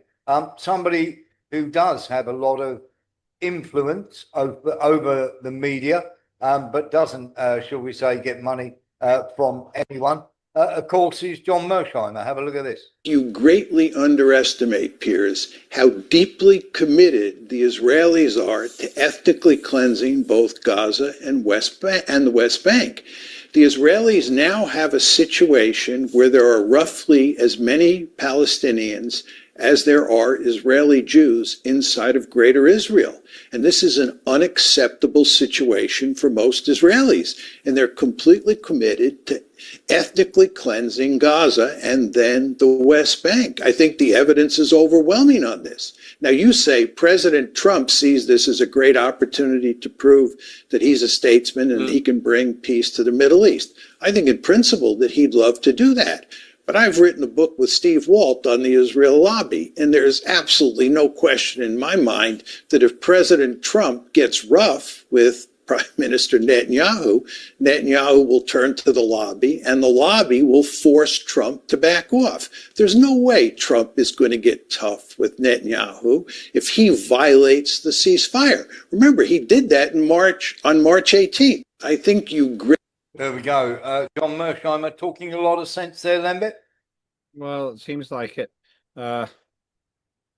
Trump's in trouble because he's broken his promise to not involve American foreign wars. Yeah. And that's really risky for him. Unless this goes brilliantly, which requires a real dogleg turn in fortunes, his own core base seems to be becoming unhappy with this gambit, especially if you're losing servicemen and America gets bogged down. Somebody mentioned Bay of Pigs earlier on. There's a real risk. Bay of Pigs, for those who don't remember, was an absolutely disastrous attempt by John F. Kennedy to create a counter-revolution in Cuba, and it totally failed. Totally, absolute, disastrously failed. And a lot of Cuban resistance died as a result of America's disastrous intervention there. and naive attempt under Kennedy to think they could just turn over Cuba. Cuba's far more resilient. Now that could happen here again. And I think that Trump's real problem is he hasn't really got a very obvious exit strategy. The best he can hope for is saying, right, we've won, we're stopping. Then he'll walk out of the Middle East. But then the Middle East will turn to Iran and say, sorry about that. Can we just talk a bit? And then when America says, hey, we're going to try again, they say, we're not doing it on our territory. We sorted things out. Thanks very much. And of course, China will be saying that, let us help you rebuild the mess. China's smart at that. And they'll find the money. And then Russia will say to Iran, let's help you here. Let's help you make sure that you're a bit more robust for the next time. And this is the problem. Iran is saying we don't want to negotiate because it's pointless, because he attacked us when we weren't negotiating. Yeah, I think you're absolutely right. We've got a few more stories before we go. Kaya has been at it again. She's very, very upset because she thinks that Ukraine are going to be forgotten in this war. And of course, therefore, the Russians are going to get deals done under the table with people for Russian oil. And that shouldn't be the case. We should stop fighting in Iran and all concentrate on Ukraine, Lembit. Yeah, I saw her moaning about this. And once again, it's because she's not a professional politician, because she's an amateur. She looks really out of her depth. There's no gravitas in how she complained. And her one-trick pony obsession with Ukraine on the ludicrous concept, and I will be the first to admit if I'm wrong, if I'm shown wrong, but I won't be. Ludicrous concept that somehow Estonia and Latvia, Lithuania will be next, and then it'll be Poland, and then it'll be France, and then it'll come to Britain. It's just the problem is she's stuck on this script, and even though it's nonsense, and she can't get herself off that hamster wheel of nonsense. And people have forgotten Ukraine because it's not sexy, really. I don't think citizens are smart enough to realise this. No, I don't think so either. Let's have a little look at this because these people like Barrett Rabbit and people like that have put scoop. Trump rejected Putin's offer to take the uranium to Russia. Now, these people are saying this is a scoop. We were turning around and saying that Russians had offered to do this in Alaska, Lembit, months ago. It's amazing that they're just suddenly catching up on this. Well, it's because I think that the old elites are losing control. The Epstein thing is an absolute horror story for these people. Oh, isn't it? They've been, well, after we were off air, I'm interested to know what you know, but let's not do it on this show at the moment. But really, we'll do it when we go off. Yeah, but really, what I'm seeing and what I'm observing here is the deflation of those old elites. It's a little bit like a hot air balloon. I used to live in Bristol, and I used to have great hot air balloon shows, and I think it was Long Ashton Park. I can't remember what it's called now. And when they turned the burner off after a hot air balloon landed, it took some time for it to deflate, and that's what I think we're seeing. Yeah, the burners aren't strong enough to keep the thing going, and so they're just beginning to go. Not going to keep it alive. You're absolutely right. And they can't. And so you got people like Alice wailing and moaning, but Ukraine has been lost since the start.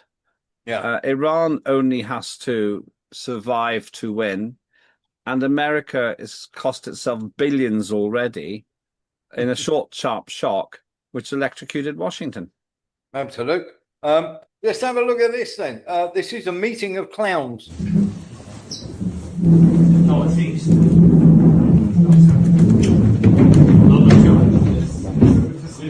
How are you?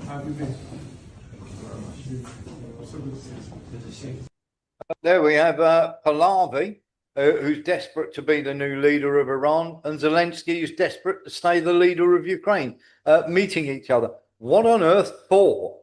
When was this? This was the other day. They decided they were going to have a meeting.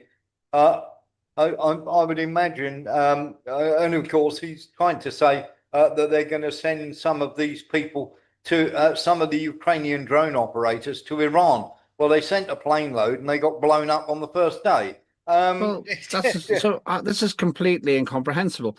How can Zelensky be on Iran's side while still expecting a handout from the West?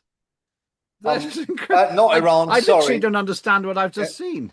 Yeah, no, he's on Pahlavi's side who wants to overthrow Iran. So, oh, I yeah. see. Yeah. Of course, I recognize what you mean now. Sorry, I'd actually dismissed this ludicrous story when I first saw it. Sorry, yeah, I missed the part of that. Yeah. This idea that you've got this kind of like South Korean leader, sorry, not South Korean, South Vietnamese leader who will then take the West bidding. I understand what you mean. It just is a non-starter. They seem to have forgotten the point I made a couple of hours ago on the show, that the popular uprising that installed Ayatollah Khomeini was precisely because the Shah of Iran was not acceptable to the people of Iran. They had enough. They had exactly enough. That. I think the only thing. Yeah, I think the only thing we have to worry about there is probably Zelensky is probably, I would imagine, is probably jealous of the guy's nose. I mean, how much powder could you get up there? I'm not sure you should say that. Maybe, nothing has been proved. But it's true. What was nothing has been proved. Allegedly. There we go. Have a look at this.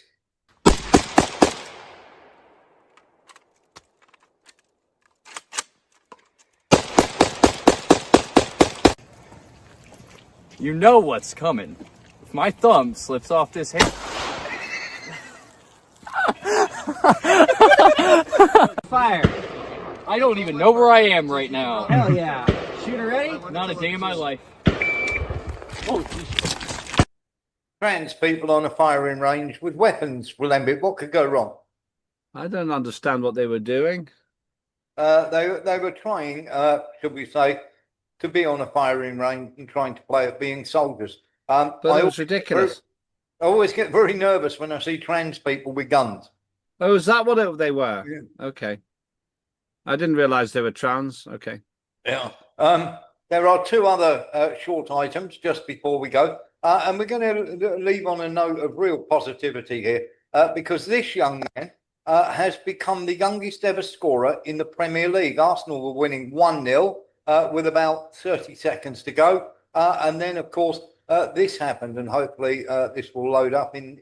Arsenal get it clear through Martinelli.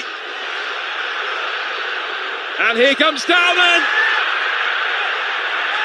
What an end this is going to be. Max Dalman, the youngest goal scorer in Premier League history. What an impact he's made. There we are, the young Arsenal winner, Max Dalman, at the age of 16 years and 73 days, has actually become the youngest ever scorer in Premier League history. And one other thing, of course, you will have heard, Lembit, about Kirsty Noem being fired, not only for her illegal activities in terms of $200,000. She was fired, of course, by should we say, Donald Trump and his admin team. And of course, there are all sorts of rumors going on about an affair with one of her underlings. And of course, her husband was right there when she was asked questions in the Congress, which she then refused to answer when she asked if she was having an affair, which made her husband, if he's not nervous, then it did make her family nervous. And they're starting to come out and have a go over Kirsty Noem. And of course, the husband came home early the other day, Lembit, and a few guys had just popped round to pick up the lawnmower. There we go. So, of course, it is one of those things. This woman is going to be out of a job and out of marriage very soon. Isn't it amazing that the border Barbie, who seemed to have the world at her feet, suddenly her whole world is collapsing around her? I've never met her, and I can categorically state I have never had sexual relations with that woman. You've got a point to be certain you're going to be thrown down. Lembit, where can people find you? There at Lembit Opic. Please do follow up on that, just to take a moment to follow me, and please go to @unprecedented.tv on YouTube. It'll take you 30 seconds to register. It's free. @LembedOpic for me, and @unprecedented.tv on the YouTube. And tomorrow morning, 0900 Greenwich Mean Time, you will see Warren Thornton and I talking about the challenges facing particularly the American Air Force, and probably a slightly wider ranging conversation about the bogged down nature of the American initiative. Yeah, absolutely. But for the time being, we've run out of time. So it's good night from me. And it's good night from him.